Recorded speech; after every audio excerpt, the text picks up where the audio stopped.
오늘은 이제 본문에서 우리에게 주시는 교훈이 무엇인가? 여기 보면 하나님의 사람이 엘리에게 와서, 엘리는 제사장입니다. 40년 동안 이스라엘을 치리했던 왕정 정치 이전에 신정 정치 시대에 하나님께 쓰임받은 사사 중에 한 사람이었습니다. 그랬는데 하나님의 사람은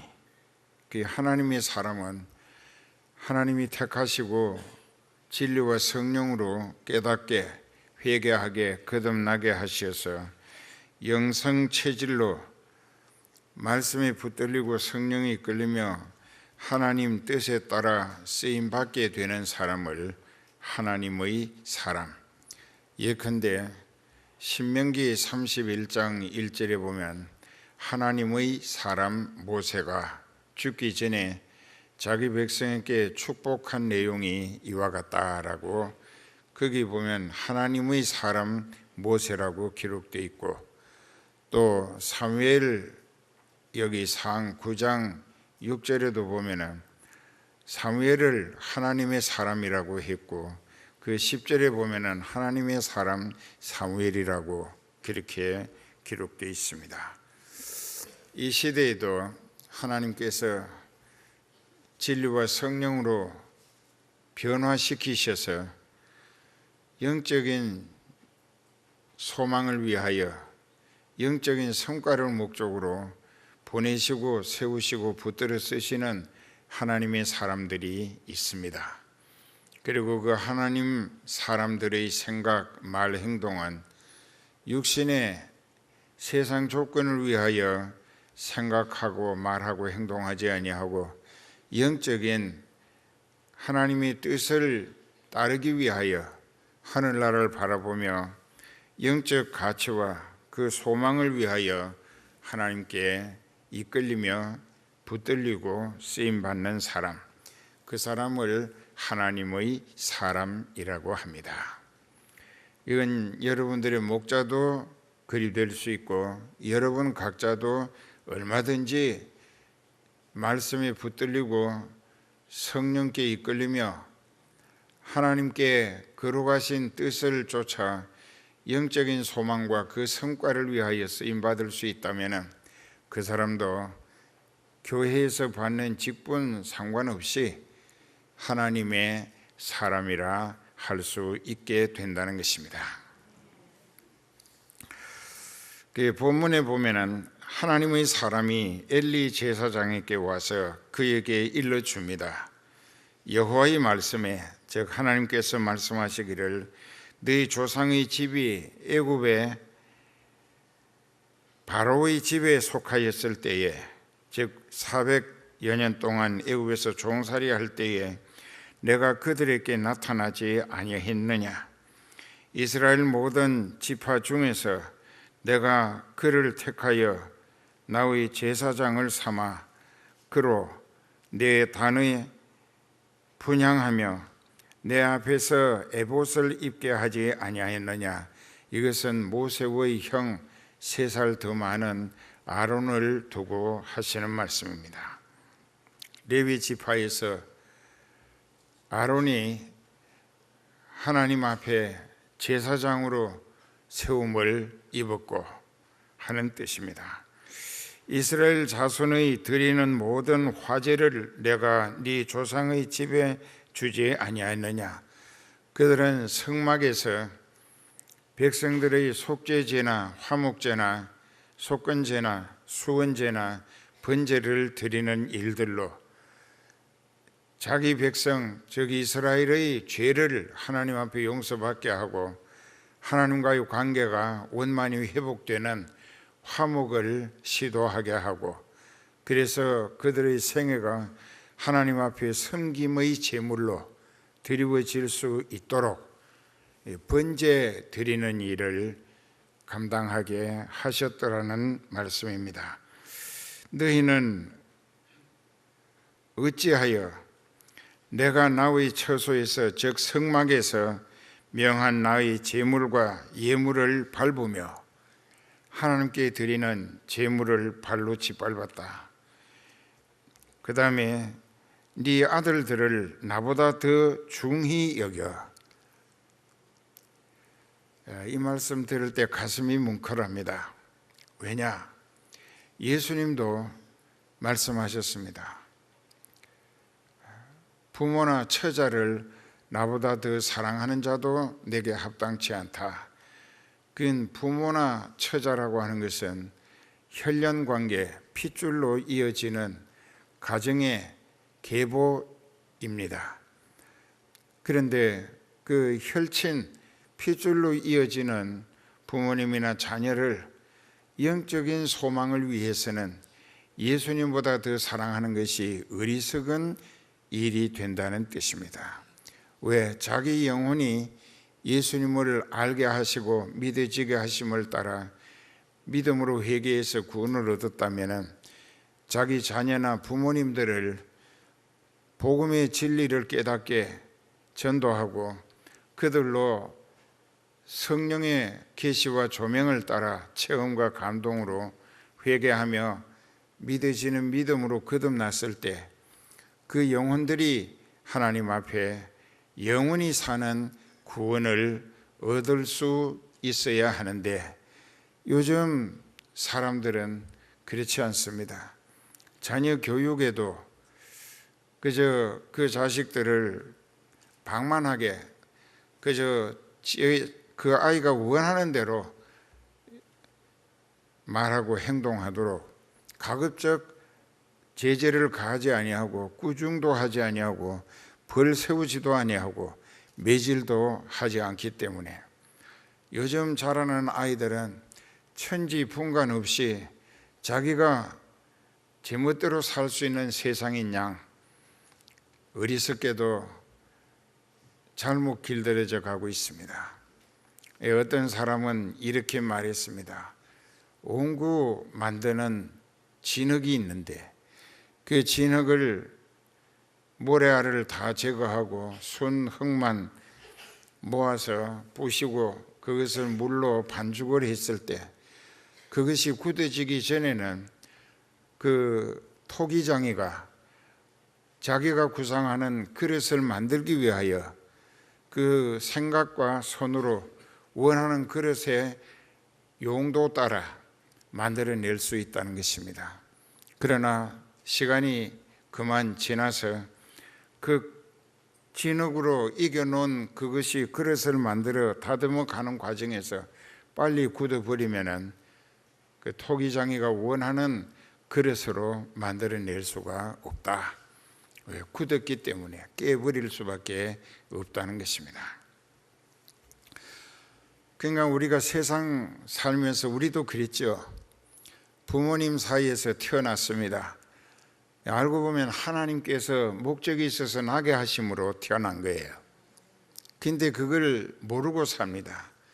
제멋대로 살 수 있는 세상인 양, 또 자기가 원하는 대로 될 수 있는 세상인 양, 괜히 그저 에드버런처럼 마음만 부풀어서 허공에 들뜨고 그래서 사람들이 평생을 살아가면서 남들에게 속았다고 하는 것은 지독하게 오랫동안 기억하면서 그것을 다시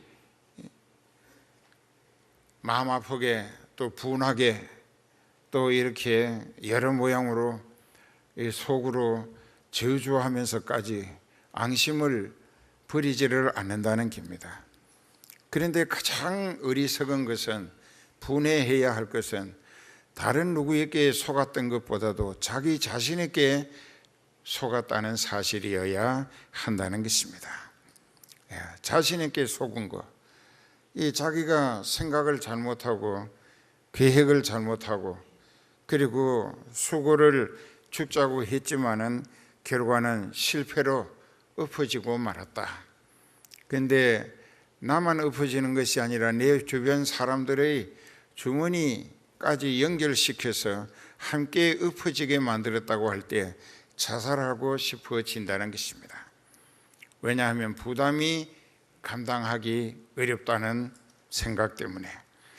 그런데 오늘 우리는 이 가정에 부모님 설하에서 태어나면서부터 성장해 가지고 이제 출가하기까지, 즉 시집 장가들어서 분가 독립할 때까지 남은 평생을 사는 데 있어서 가장 시청각적 교육에 영향을 끼치신 분은 학교 교사가 아니라 부모님이었다는 사실입니다.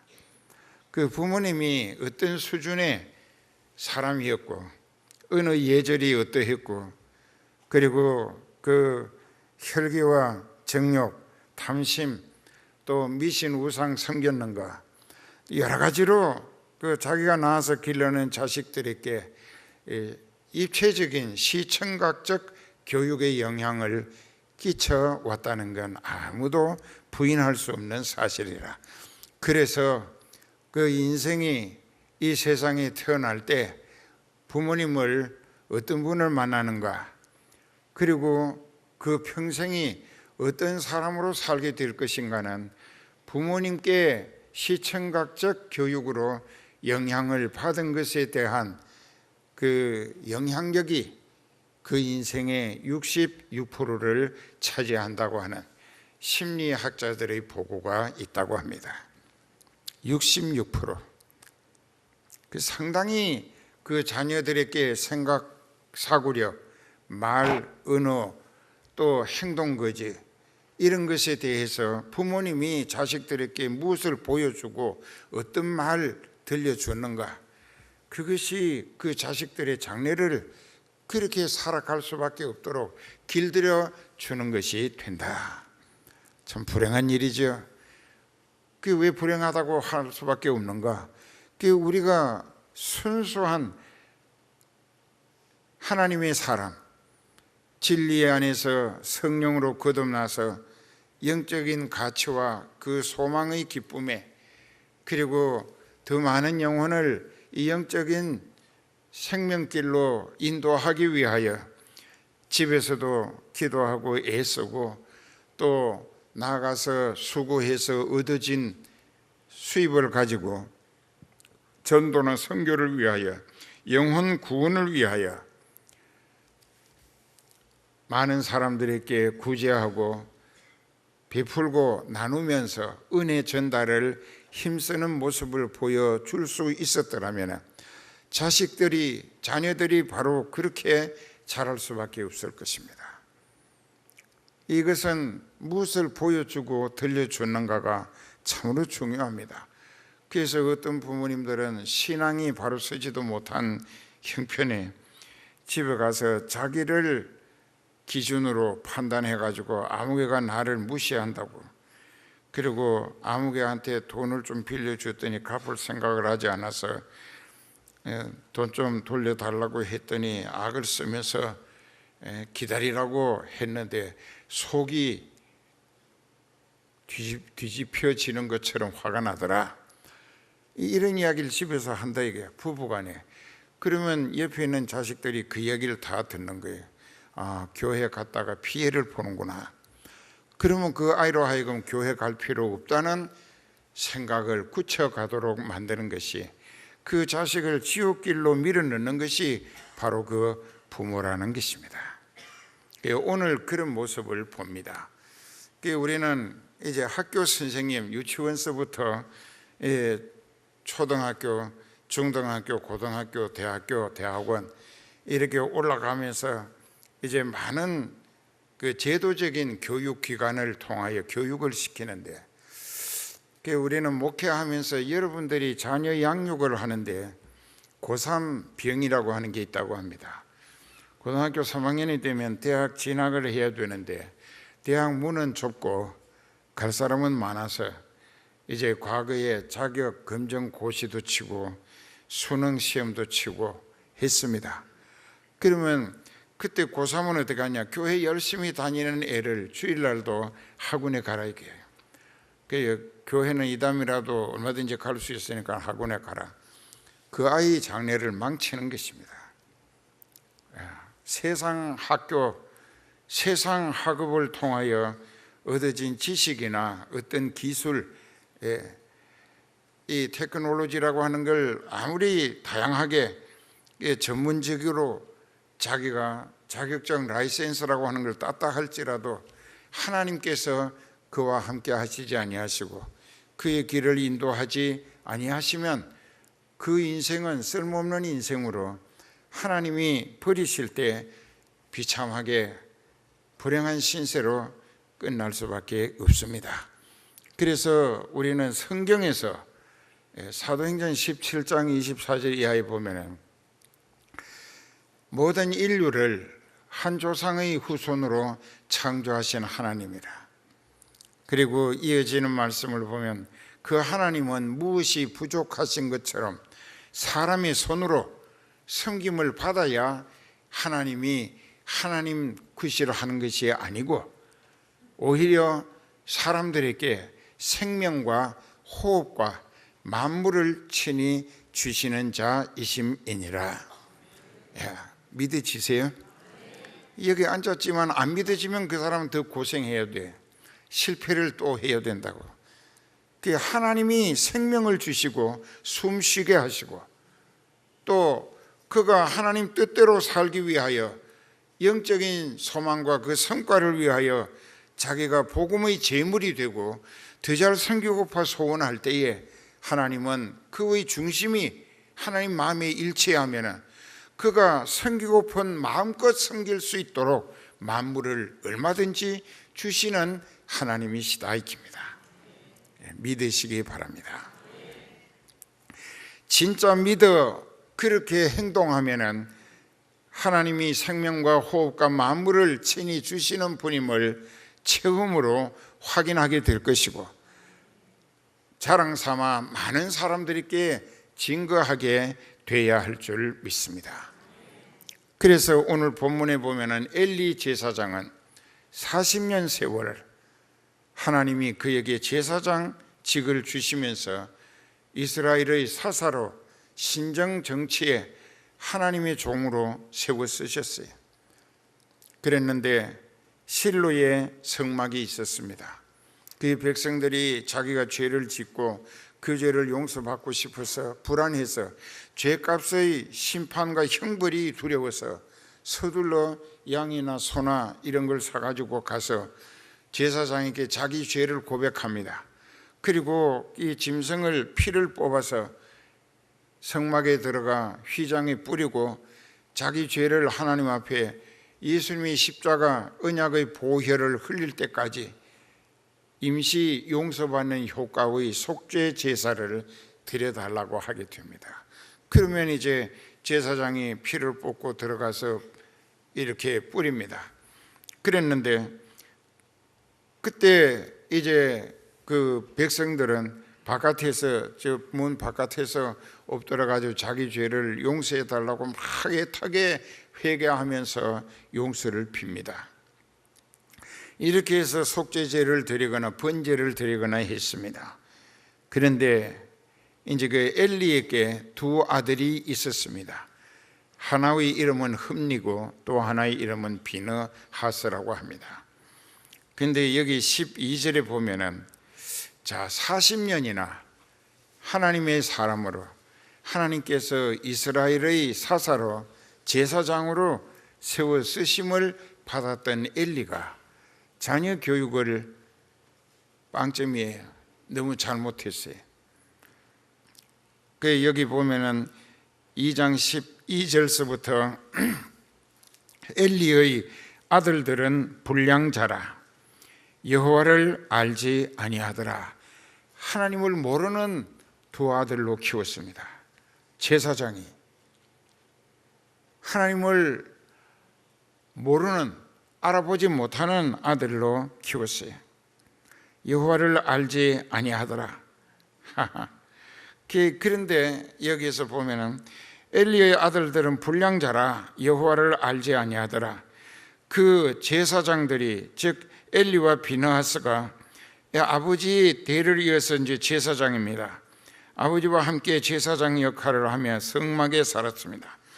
그 제사장들이 백성에게 행하는 습관은 이러하니 어떤 생활을 했느냐? 곧 어떤 사람이 제사를 드리고 그 고기를 삶을 때에 제사장의 사환이, 즉 흠리와 비느하스의 심부름꾼이 3살 이렇게 된 3살 갈고리 가지고 와가지고 그 고기 삶는 솥에 푹 찔러 넣어가지고 끓여내면 고기가 걸려 나옵니다. 그래서 고기를 삶을 때에 그 제사장의 심부름꾼들이 3살 갈고리를 가지고 와서 그것으로 남비에나 솥에나 큰 솥에나 가마에 찔러 넣어서 갈고리에 걸려 나오는 것은 제사장이 자기 것으로 취하되 실로에서 무릇 그곳에 온 이스라엘 백성들이 이같이 이스라엘 백성들에게 제사 드릴 때에 이같이 할 뿐 아니라 기름을 태우기 전에, 여기 태운다고 하는 것은 짐승의 몸 안에 있는 피만 따로 걸고 와가지고 그것을 제단에서 불 태우는 것을 번제라고 합니다. 번제, 태울 번자, 제사 제자입니다. 그것은 사람들이 자기 기력을 다해서 하나님 섬기겠다고 다짐하는 표시로 번제를 드렸습니다. 즉 목숨 바쳐 충성하겠습니다 하는 신앙 의지적 고백으로 번제를 드리는 거예요. 그랬는데 기름을 태우기 전에, 하나님 앞에 번제도 드리기 전에 제사장의 그 심부름꾼이 와서 제사 드리는 사람에게, 그 백성들에게 이르기를 제사장께 구워 드릴 고기를 지금 내놓아라.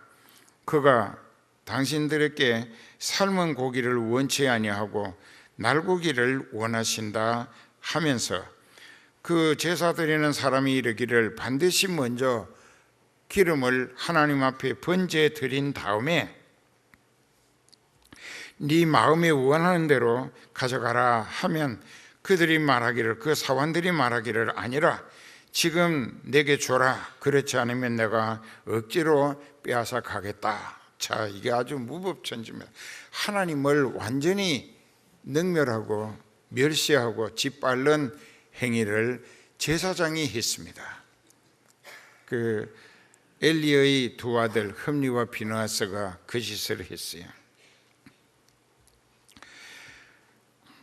그러면서 이 17절에 보면 이 소년들의 죄가 여호와 앞에 심히 크면 그들이 여호와의 제사를 멸시함이었더라. 요즘도 한국 교회나 세계 교회를 많이 봅니다.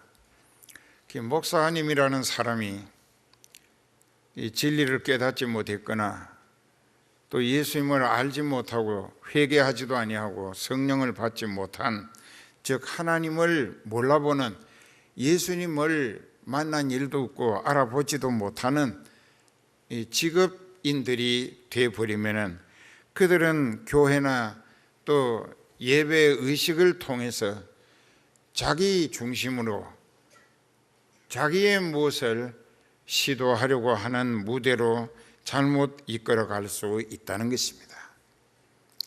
다분히 있습니다.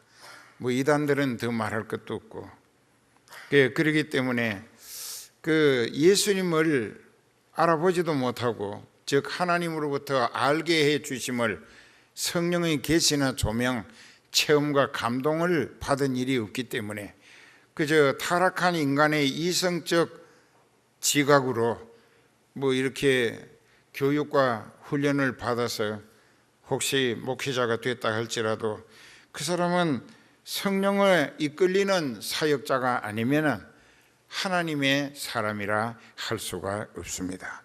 그런데 교회를 이끌어가는 그 목회자가 하나님의 사람, 즉 성령에 이끌리는 사람이 아니라고 할 때에 그 교회는 어디로 갈 것인가? 절대로 천국으로 갈 수가 없다는 것입니다. 이제 이쯤 생각하고 그 다음에 이제 우리가 기억해 둬야 할 게 있습니다. 이런 식으로 잘못 살았어요. 그렇기 때문에 거기 22절부터 사무엘상 2장 22절부터 엘리가 매우 늙었더니 그 아들들이 온 이스라엘에게 행한 모든 일과 회막문에서 수종드는 여인과 동침하였음을 듣고, 하나님을 능멸하고 멸시했을 뿐만 아니라 하나님께 진정한 제사를 드림으로 자기 죄를 용서받고 하나님과의 관계가 원만히 회복돼서 영적인 소망이 다시 하늘나라로 영거로 가기를 소원하는 이 간절한 양떼들의 제사를 짓밟고 그 하나님께 드릴 고기를 자기가 먼저, 그것도 삶은 고기보다 생고기를 먹겠다고, 그리고 그 얼마나 혈기가 뻗쳐가지고 결국은 성막에서 수종되는 여자들까지 성적으로 짓밟아서 음란하는 죄악을 일삼았다. 이는 완전히 하나님 앞에 천벌을 자청하는 것입니다. 여기 보면 엘리가 매우 늙었는데 그 아들들이 온 이스라엘에게 행한 모든 일과 회막문에서 수종드는 여인까지 동침하였음을 듣고 그들에게 이르되 너희가 어찌하여 이런 일을 하느냐? 내가 너희의 악행을 이 모든 백성에게서 듣는다. 내 아들아, 그리 말라. 내게 들리는 소문이 좋지 아니하니라. 너희가 여호와의 백성으로 범각해 하는도다. 사람이 사람에게 범죄하면 하나님이 판결하시겠지만 사람이 하나님께 범죄하면 누가 위하여 빌어줄 수 있겠느냐 하되 그들이 그 아비의 말을 듣지 아니했다. 자, 25절에 그 다음에 이는 왜 그렇게 됐을까? 이는 여호와께서 그들을 죽이기로 작정하셨음이니라. 이제 회개할 기회도 주실 필요가 없다는 것입니다. 과거에 여러 번 회개할 기회를 주셨는데 진정한 회개를 하지 아니하니까 하나님이 포기하신 거예요. 이 2장 25절 잊지 마세요. 여러분들의 자녀일 수도 있습니다. 여러분 자신일 수도 있어요. 하나님이 회개할 기회를 여러 번 주셨는데 끝내 회개치 아니하면 로마서 2장 5절의 말씀처럼 다만 네 고집과 회개치 아니한 마음을 따라 하나님의 의로우신 심판이 임할 그날에 쌓을 진노를 네게 스스로 쌓는도다. 네가 하나님의 무서운 심판과 형벌을 회개치 않는 고집으로 재촉하고 있다는 이야기입니다. 자녀 교육 잘 시켜야 합니다.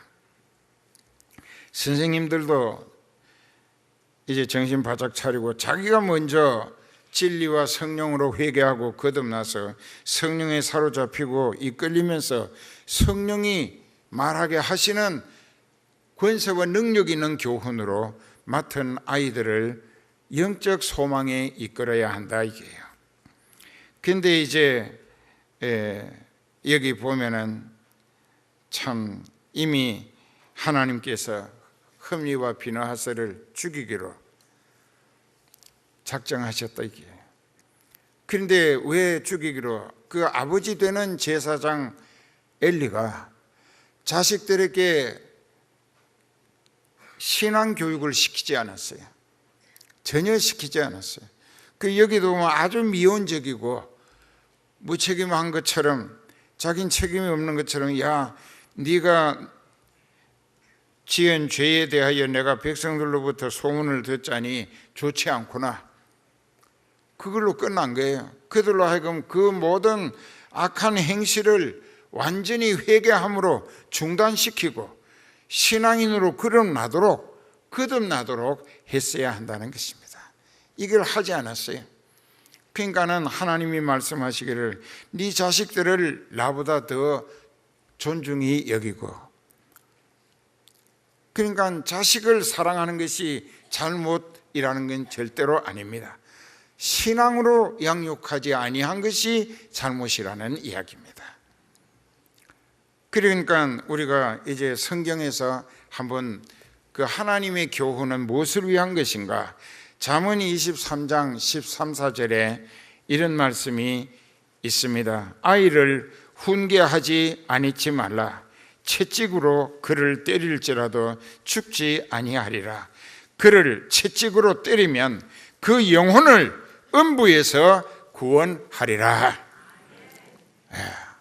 하나님의 말씀은 자식을 매질을 해서라도 그 영혼이 지옥 가는 것을 막아줘야 한다는 것입니다. 이로 보면 하나님의 모든 말씀이 우리는 진리라 복음이라 얘기합니다. 하나님이 말씀하시는 그 모든 말씀의 궁극적 목표는 영혼 구원에 있다는 것입니다.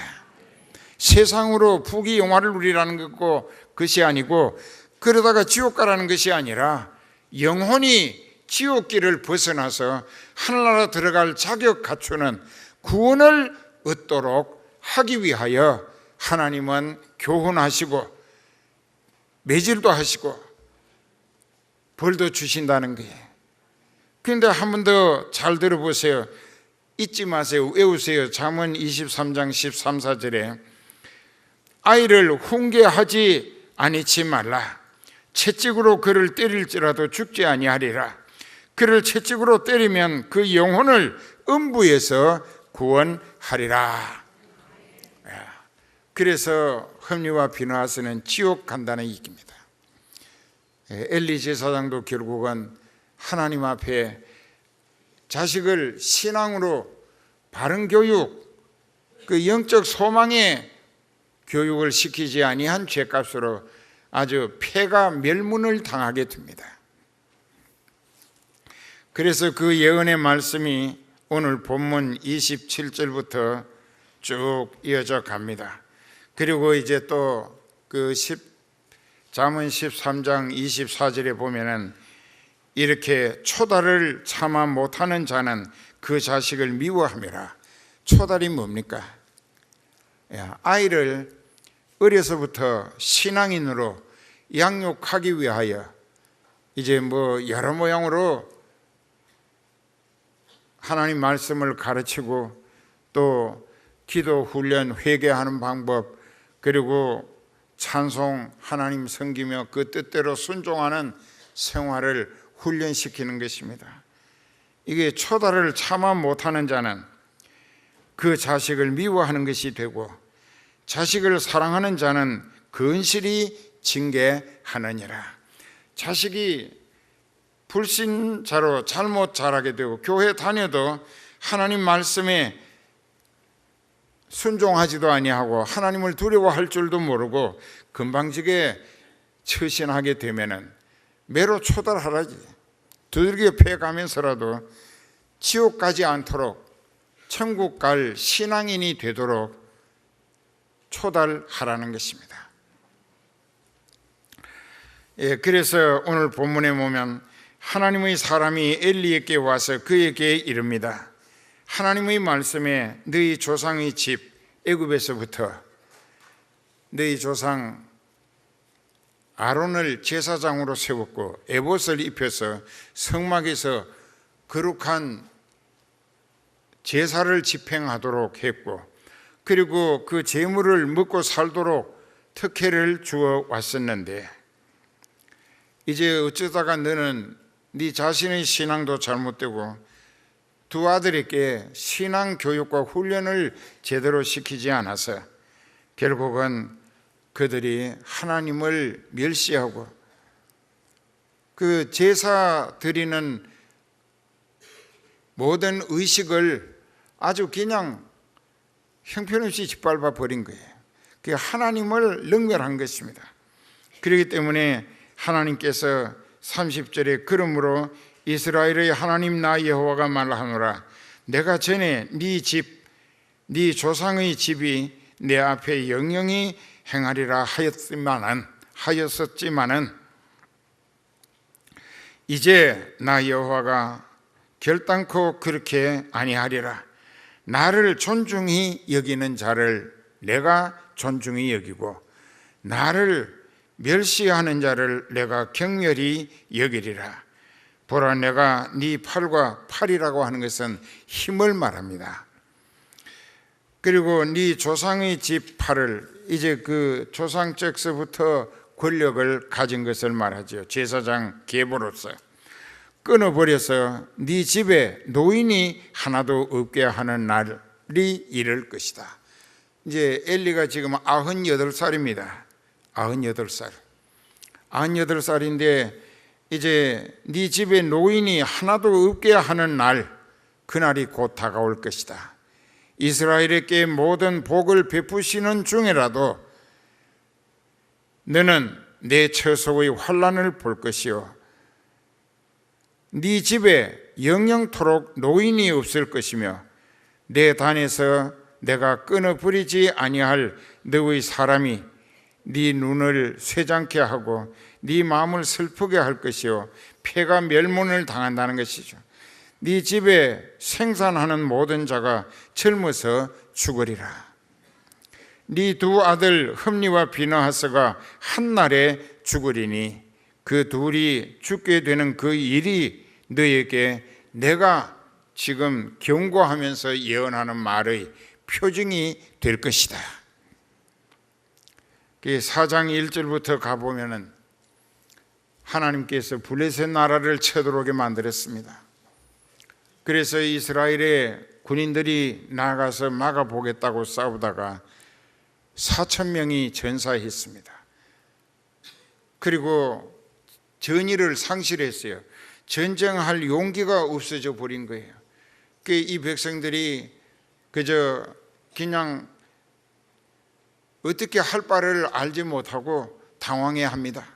그런데 누군가가 말하기를 우리가 블레셋 군대를 당할 능력이 없으니까 하나님이 막아주시도록 하나님의 법궤를 전선에다가 내다 놓고 하나님이 우리 대신 블레셋을 물리치시도록 하자 그랬습니다. 그래서 이제 누군가가 그 하나님의 법궤를 매다가 전쟁터에 갖다 놓았어요. 그 전쟁터에 갖다 놨는데 그리고는 그 하나님의 법궤를 믿고 전쟁하겠다고 죄 지은 백성들이 그렇게 하나님을 잘못 생각한 것입니다. 하나님은 산자의 하나님이시고 의인의 하나님이시지 죄인들의 하나님은 되어주실 수가 없으십니다.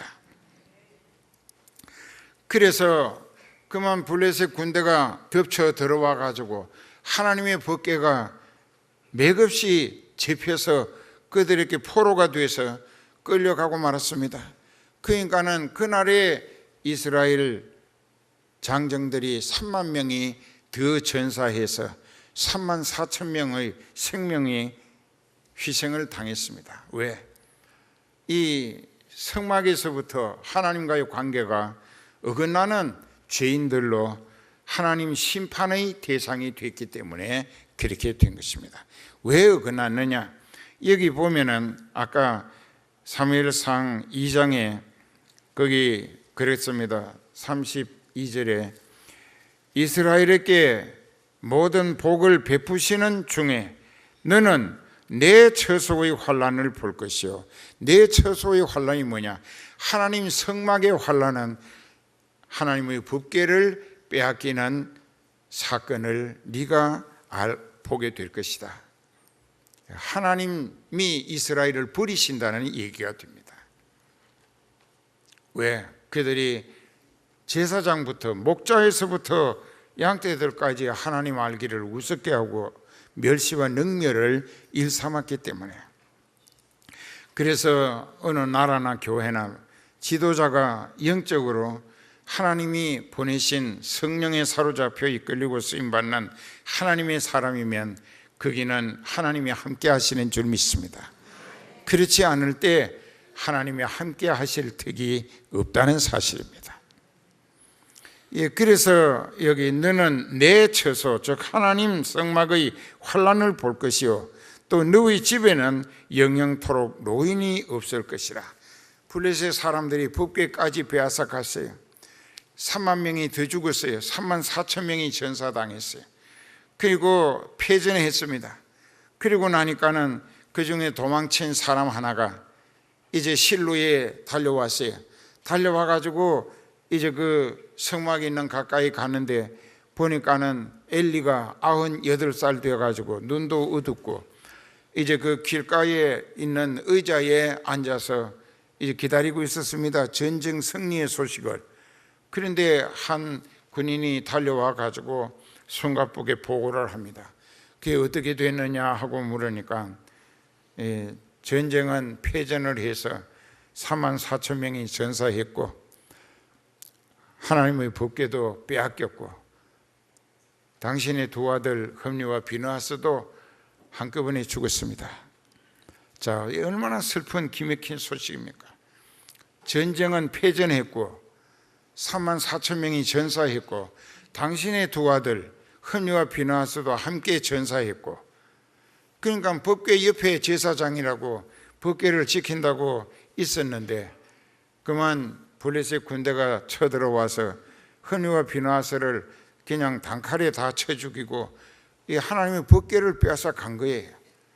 그리고 법궤를 빼앗겼다고 하는 데까지 보고를 듣다가 너무나 충격을 받은 이 늙은 제사장 엘리가 충격을 못 이겨서 그만 어지러워가지고 옆으로 쓰러지면서 이 모가지가 부러져가지고 죽었대요.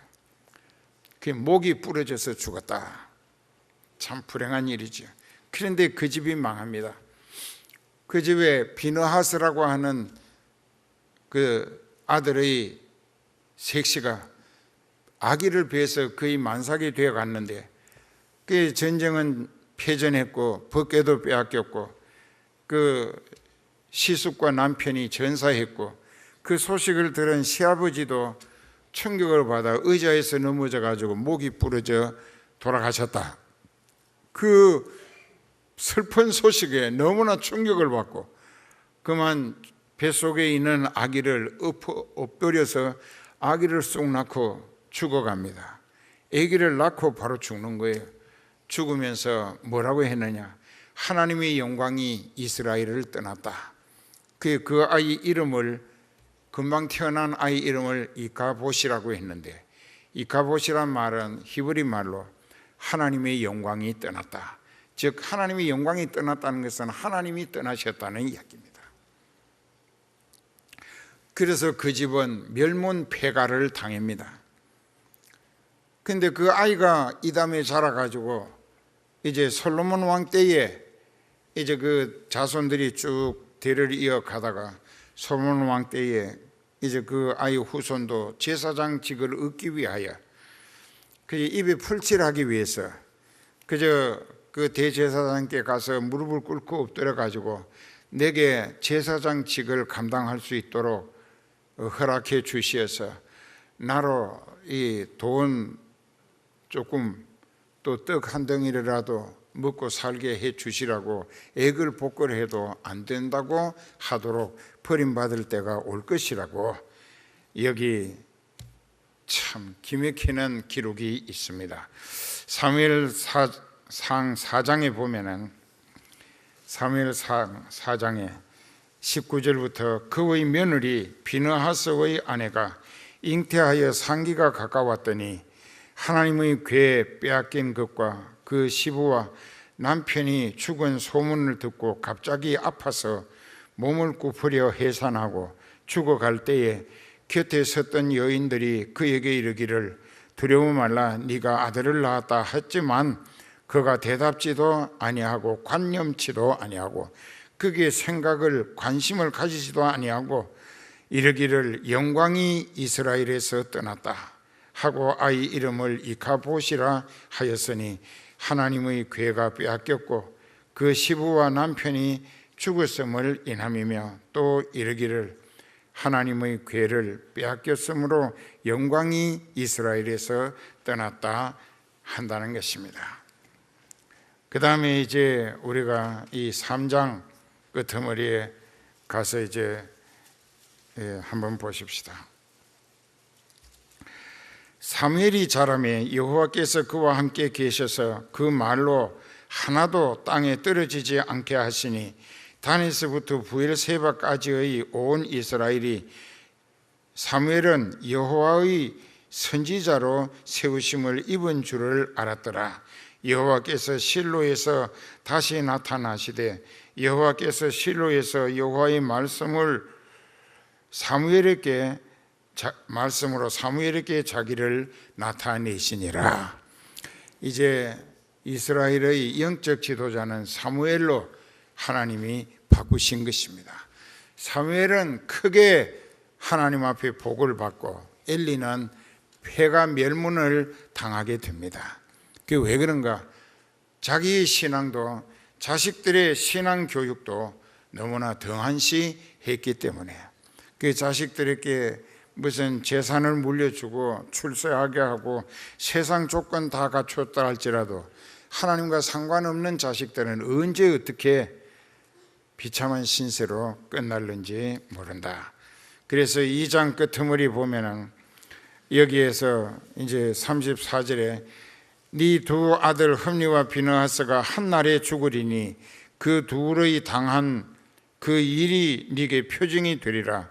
내가 나를 위하여 충실한 제사장을 일으키리니 그 사람이 내 마음 내 뜻대로 행할 것이라. 내가 그를 위하여 견고한 집을 세우리니 그가 나의 기름 부음을 받은 자 앞에서 영구히 행하리라. 사무엘을 세워서 하나님 마음에 뜻하시는 대로 붙들어 쓰시고 그를 크게 일으켜 쓰시겠다는 말씀입니다.